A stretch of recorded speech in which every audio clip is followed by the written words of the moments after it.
90% लोगों को पता ही नहीं है कि ब्रश करने का सही तरीका क्या है, वक़्त क्या है।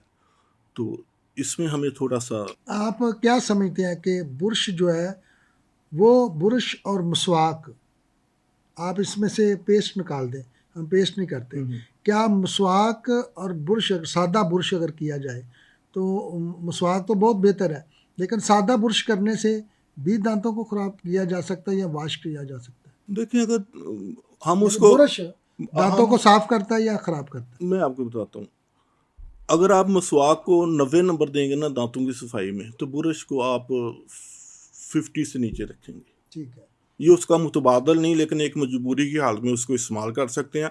अगर आप इसमें थोड़ा-सा और चांसेस कम करना चाहें कि मसूड़ों को, दांतों को नुकसान कम हो, तो फिर हमें दांतों में ब्रश करते वक़्त ऊपर से नीचे और दाएँ-बाएँ बिल्कुल आहिस्तगी से के साथ और अच्छी क्वालिटी का ब्रश लेना चाहिए, तो फिर कुछ हम आप अच्छी क्वालिटी किसको कहते हैं? कौन सा बुरश ऐसा है जो अच्छा है? मसलन कुछ हार्ड होते हैं, कुछ सॉफ्ट होते हैं, तो आप अच्छी क्वालिटी किसको कंसीडर करते हैं, सॉफ्ट को या हार्ड को? मेरे मुताबिक सॉफ्ट जो ब्रश है ना, वो बेहतरीन है।